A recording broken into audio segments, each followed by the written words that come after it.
sa mga balita sabay kay Mr. Ong Tebes. For you to win again? Or to maintain. Maintain lang po Yeah, natin. Okay. siguro yan. That's Ganun. why I do not Ilagay lang agree po with your natin. point, Mr. Reyes. Kasi nga po, yung mga nakaraang mga chief PNP po, I'm not mentioning na, napunta po sa chief PNP ang pagbibigay ng permit to carry sa mga sport shooters wherein we do not carry, we merely transport the firearms. Hindi. Ang point ko, Mr. Reyes, with the Opo. present law, nanalo na kayo ng 1, 2, 3. Yun ang sabi mo eh. Opo. Oh, tapos ngayon, luluwagan para magkaroon kayo ng 5,000 na ammunition for one. Kasi limited to 500 according to the law. The 500 is for the transport of the firearm, of the ammunition to the range. Yes. Yung 5,000, That is not enough. the 500, usually po, 500 is kung minsan kinukulang pa ang shooter sa firing range for a competition. Yung PNP, do you agree with that? That 500 is not enough for practice? For one practice session?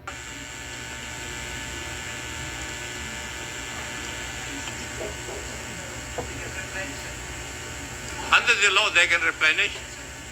Oh, what's the problem? Opo. Wala palang problema eh. So, as sabi ni Chairman Acop, ay we created champions, di ba? The best, no? Using the present law. And in this bill, increasing the amount of ammunition, no? Parang hindi natin nabibit yung purpose, di ba? Unless that we wanted to have more champions, no? In different categories. So probably that's the best answer. Yes, Mr. Chairman, we will just submit our position paper later. Alright.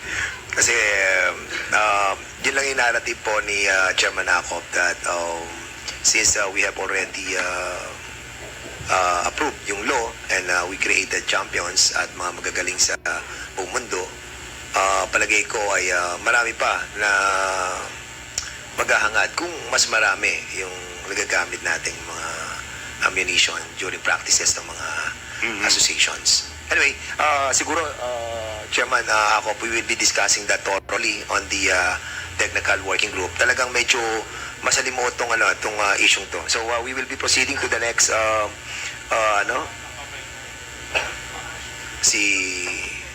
Mr. Topacio, are you raising your hand? Yes. Okay, go ahead, please. Mr. Chair, to answer the question lang of the good Congressman Acop, I think si Mr. Reyes, hindi niya masyado explain. A lot of these shooters during the gun ban and most of the time when they practice, a lot of them are in the US because in the US, they don't restrict ammunition. If you talk to any shooter here in the Philippines, especially those who compete abroad, I mean, my brother is part of the national team for shotgun, and he can only bring a certain amount of rounds during practice rounds. The minimum amount of ammunition, if you want to train competitively, if you want to go to the World Cup, if you want to join the Olympics or the SEA Games, is at least 1,000 to 1,500 rounds a day. And we are only being allowed, I believe, if you're a sport shooter, 500. And during that time, Mr. Chair, even if you replenish, it takes probably a week at most to get a permit to transport. Whereas if you're a competitive shooter and you're representing the Philippines, you would need to practice almost every day if possible.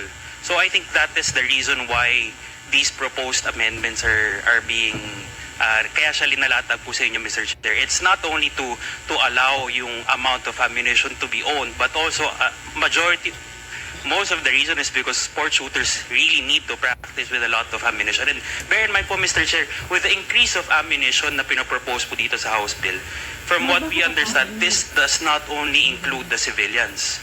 Because as gun stores po, whenever we sell ammunition, even to law enforcement, may it be the PNP, NBI, PIDEA, AFP, when they buy ammunition in their personal capacity, we can only sell them 50 rounds.